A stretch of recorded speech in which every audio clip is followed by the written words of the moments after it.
Hora das notícias do Legislativo, a segurança pública e a integração entre os municípios da nossa região estiveram no centro dos debates em Valinhos. A cidade sediou a 4ª reunião do Parlamento da Região Metropolitana de Campinas, que reuniu vereadores de 20 cidades. O deputado federal Guilherme Derrite discutiu as recentes mudanças nas leis de combate ao crime organizado.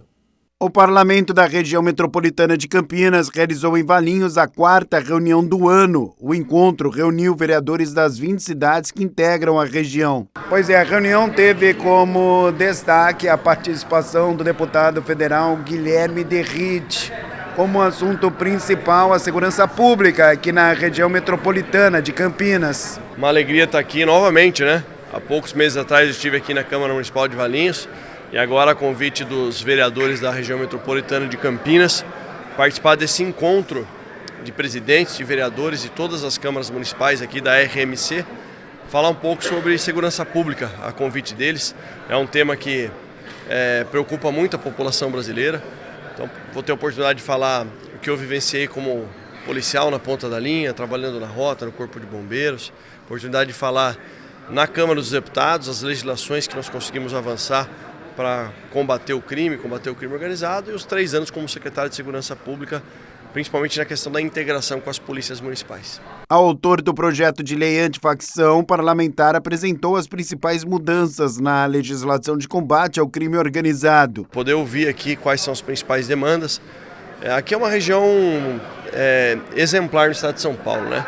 A região metropolitana de Campinas, isso se deve muito à integração que foi potencializada na nossa gestão como secretário, fazendo com que as polícias municipais trabalhassem, estimulamos, né, que elas trabalhassem em conjunto aí com as polícias estaduais, a Polícia Militar e a Polícia Civil.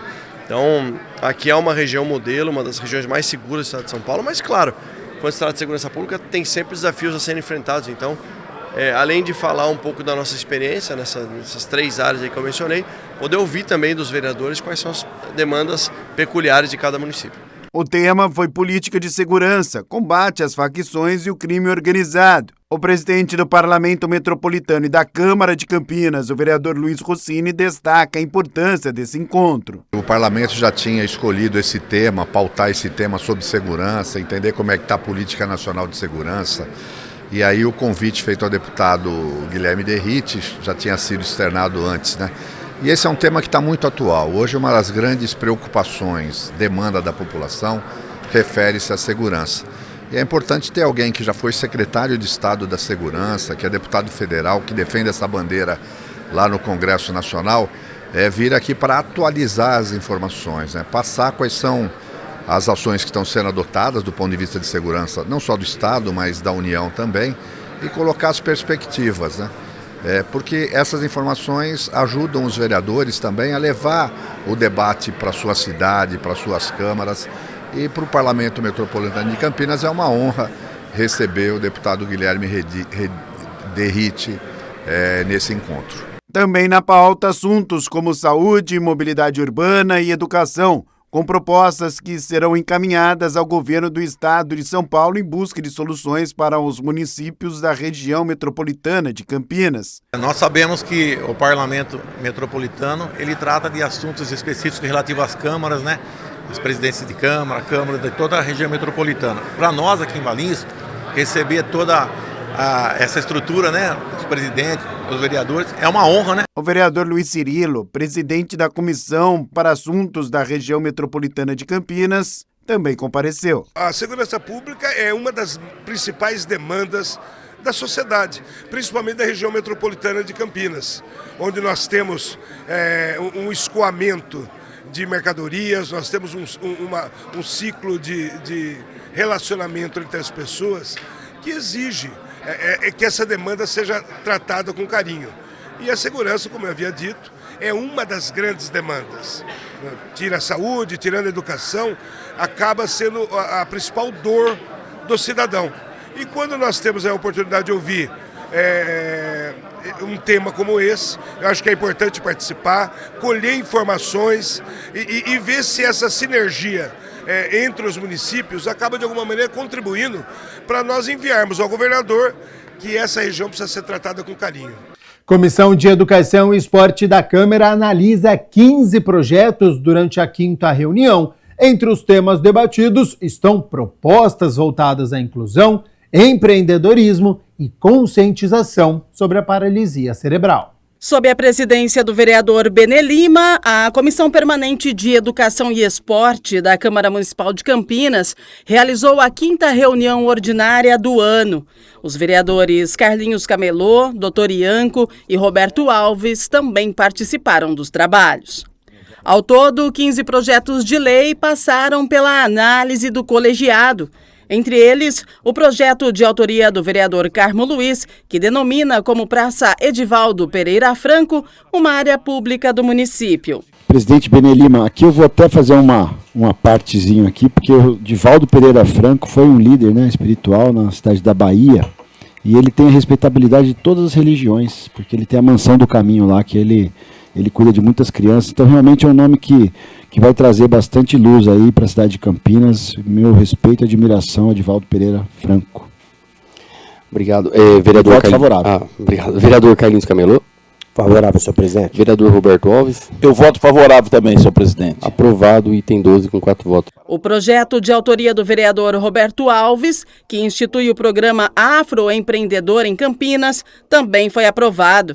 A iniciativa prevê políticas públicas voltadas ao fortalecimento e ao crescimento sustentável de negócios administrados por afroempreendedores, ampliando oportunidades de geração e renda e inclusão econômica. Os vereadores também analisaram e aprovaram o projeto do vereador Guilherme Teixeira, que institui a Semana Municipal de Conscientização sobre a Paralisia Cerebral. Gostaria de saber como vota o vereador Carlinhos Camelô. Acompanho o relator, senhor presidente. Favorável. Vereador Roberto Alves. Senhor presidente, esse projeto é muito bom. Temos aqui nessa mesa o doutor Ianco, que pode falar melhor ainda, fala com propriedades. E eu voto favorável. Parabenizo o vereador Guilherme Teixeira e parabenizo Vossa Excelência por ter dado favorável a esse projeto. E eu voto favorável também, acompanhando o voto de Vossa Excelência. Obrigado, vereador. Vereador Dr. Ianco. Sim, presidente, realmente, né, conforme o vereador Roberto Alves comentou, mesmo a paralisia cerebral, né, é uma condição que requer muita atenção da sociedade, então parabenizo também o vereador Guilherme Teixeira pela semana aí, né, que nos traz uma conscientização maior sobre a paralisia cerebral e, obviamente, né, o meu voto é favorável, presidente. Bom, com 4 votos favoráveis, aprovado o item 14. A gente sempre fala que as comissões de trabalho são aquelas comissões que não deixam parar projetos aqui na casa, e a sua é uma delas. Requerimento apresentado aqui na Câmara de Campinas pede informações da Prefeitura sobre o despejo irregular de resíduos em uma área verde na cidade universitária, no distrito de Barão Geraldo. A nossa equipe e o vereador Wagner Romão foram ao local. É o Câmara nas Ruas.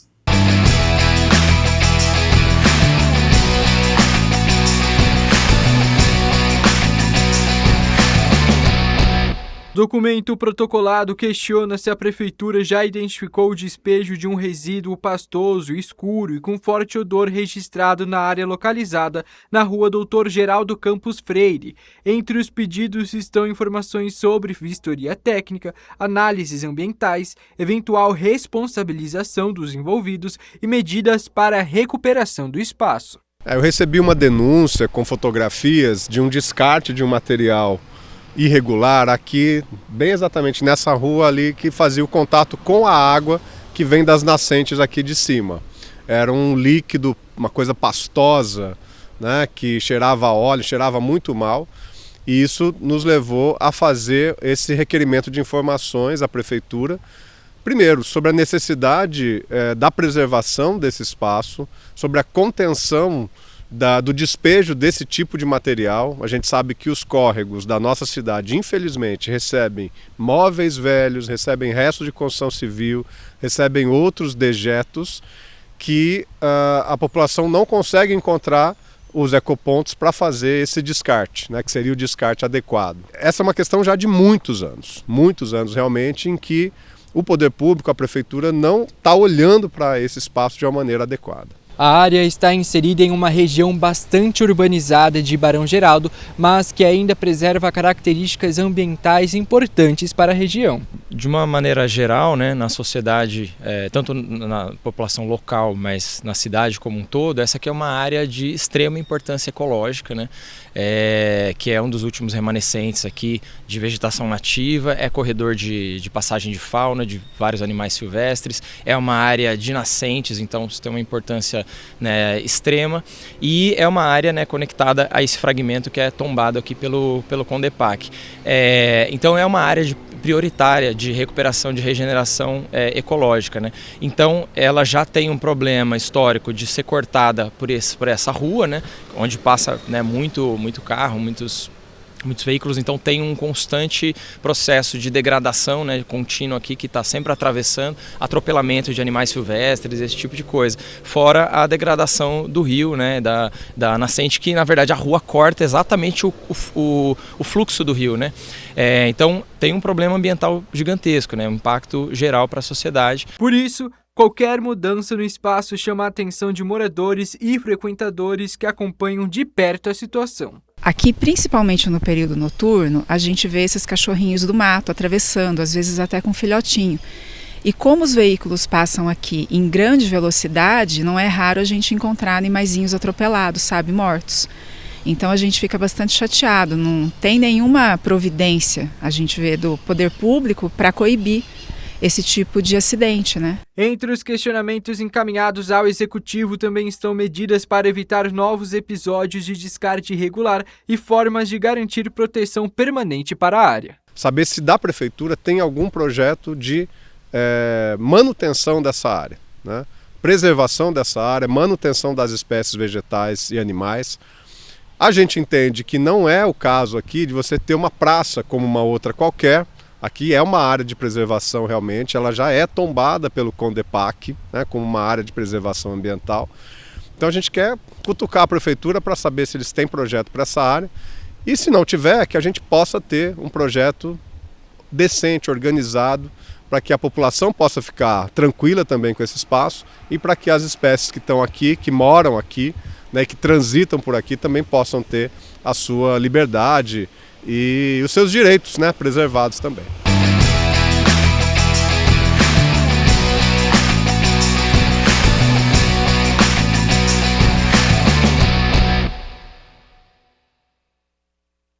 A Câmara Municipal de Campinas foi palco do debate sobre o circuito da reforma tributária 360 graus durante a 5ª reunião da Comissão de Economia e Defesa dos Direitos do Consumidor.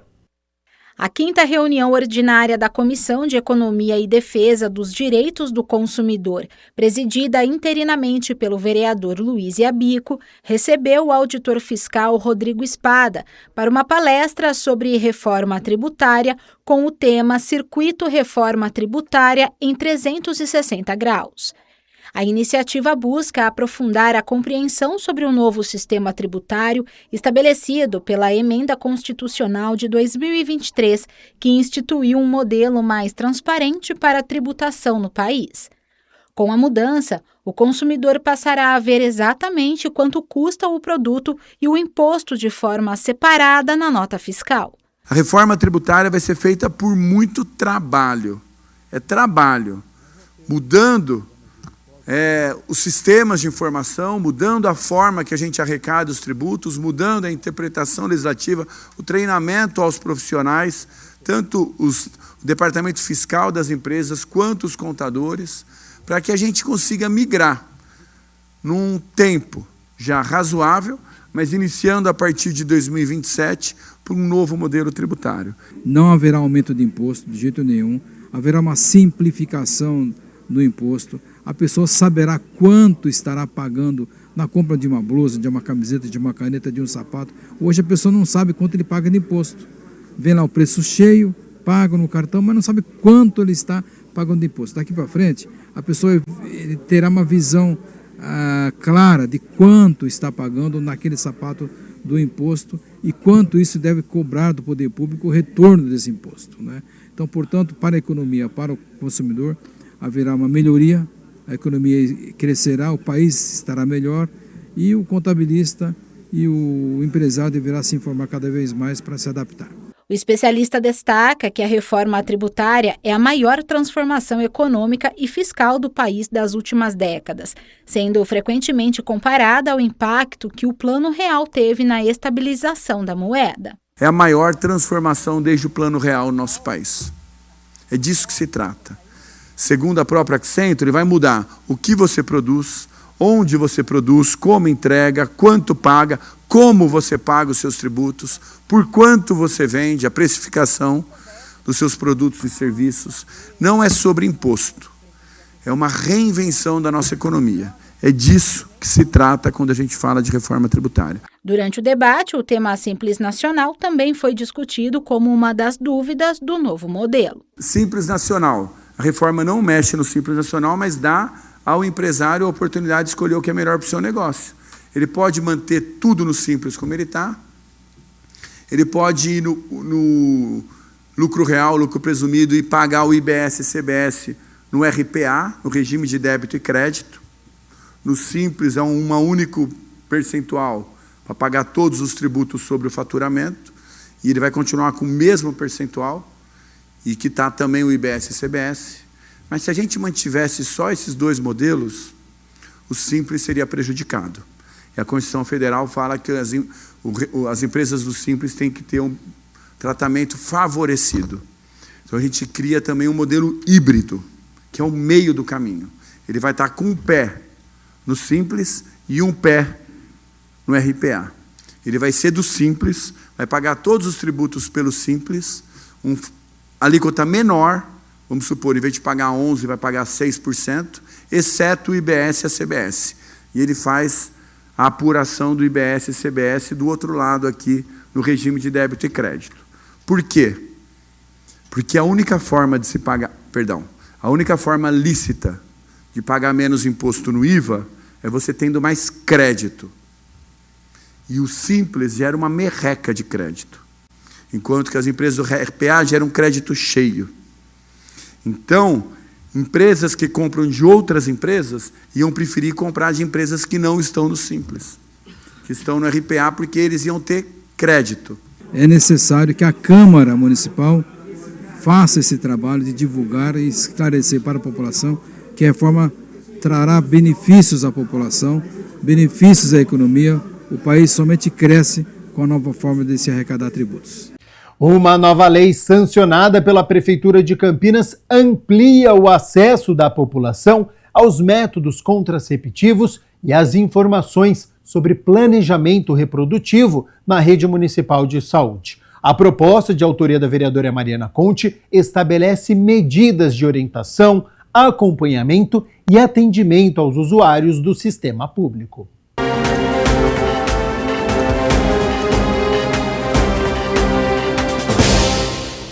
A Lei número 16.941, de autoria da vereadora Mariana Conte e sancionada pelo prefeito Dário Saad, amplia em Campinas o acesso aos métodos contraceptivos e às informações sobre planejamento reprodutivo na rede pública municipal de Campinas. A nova legislação garante o direito de acesso aos métodos contraceptivos reversíveis e permanentes disponibilizados pelo SUS municipal. A lei foi publicada no Diário Oficial do município do dia 23 de junho. É um projeto que proíbe a exigência de autorização de terceiros para uma mulher que opte por colocar o DIU. Por que eu apresentei esse projeto? Porque eu recebi denúncias de serviços de saúde privado na cidade de Campinas, estavam exigindo autorização de cônjuge, marido e companheiro para implementação do DIU. Isso é um absurdo, porque a decisão sobre se quer usar método anticoncepcional ou não, e qual método anticoncepcional quer usar, isso é uma decisão da mulher. A mulher decide se ela quer fazer algum método de prevenção à gravidez. O texto também determina acompanhamento por equipes da atenção básica e especializada durante o tratamento contraceptivo. com atendimento para esclarecimento de dúvidas, manejo de efeitos adversos e necessidade de ajuste ou troca de método. Um dos artigos é que o método anticoncepcional, a utilização do método anticoncepcional seja acompanhado de informação, de propaganda, de orientação, que é super importante, porque afinal a melhor forma da mulher ter autonomia sobre seu corpo, decidir sobre seu corpo, decidir sobre a sua sexualidade, é tendo acesso à informação. Entre as medidas previstas está a ampliação da oferta do DIU em unidades públicas e conveniadas com serviços de obstetricia, além da proibição de exigência de autorização do cônjuge para adesão aos métodos contraceptivos. Por isso, para proibir essa prática, para garantir os direitos sexuais e reprodutivos, para facilitar o acesso das mulheres ao método anticoncepcional e para garantir o direito sobre o corpo das mulheres, a autonomia, eu apresentei esse projeto. O projeto tem alguns outros pontos, tem um ponto sobre também a garantia da orientação, tudo isso, mas eu acho que o central, o mais importante, é a proibição da exigência de autorização de terceiros.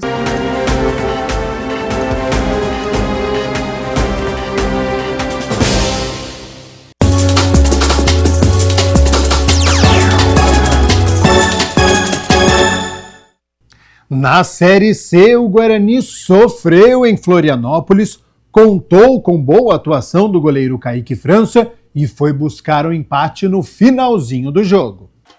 Figueirense e Guarani fizeram um jogo equilibrado no primeiro tempo, até que aos 43 minutos Lucas Alves foi lançado e ia invadir a área, ficar cara a cara com Kaique França, mas foi derrubado pelo zagueiro Rafael. O árbitro então expulsou direto o zagueiro bugrino.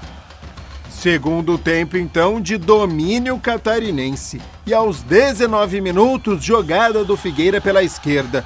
Guilherme Cachoeira não acreditou, achou que a bola ia sair, pois ela chegou no meio da área. E Zé Carlos, esse sim, acreditou, ganhou de todo mundo da zaga bugrina e colocou no fundo das redes. 1-0 Figueirense.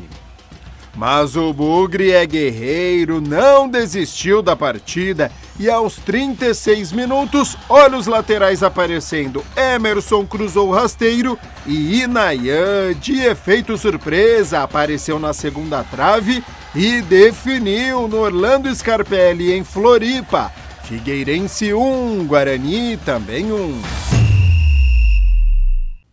A atuação novamente não foi boa, mas valeu pelo ponto conquistado e, por enquanto, a manutenção da liderança da Série C, pelo menos até o jogo contra o Brusque, que enfrenta o Botafogo na Paraíba, que acontece amanhã na terça-feira. O Guarani volta a campo no sábado, 8h30 da noite, contra o Floresta, aqui em Campinas, no Brinco de Ouro. E na Série B, o pesadelo pontepretano não tem fim. Toda vez que a Ponte entra em campo, perde. Ontem foi a Goiânia e perdeu de novo. Foi tão fácil quanto esperado. Em 20 minutos, o Atlético Goianiense venceu a Ponte Preta. Aos 15 minutos, cruzamento na área da Ponte. Gustavo Coutinho cabeceou nas costas de Danilo Barcelos. O goleiro estreante Guilherme Viana espalmou. E no rebote, Lucas Cunha, o zagueiro pontepretano todo espalhafatoso, cometeu pênalti para cima de Giovani. Coutinho foi para a bola e abriu a porteira, 1-0 Atlético. Pois no minuto seguinte, na saída de bola pontepretana, Danilo Barcelos foi dar um chutão para frente. A bola bateu em Bruno José e caiu nos pés de Gustavo Coutinho. Como não tinha cobertura da zaga, ele chutou cruzado para definir. Atlético Goianiense fácil 2, Ponte Preta 0, nona partida sem vitória da Macaca. O clube vive uma situação desesperadora, é salário atrasado, promessas da diretoria que não são cumpridas e em campo um time desinteressado, perdido, ataque que não funciona, defesa vazada toda vez.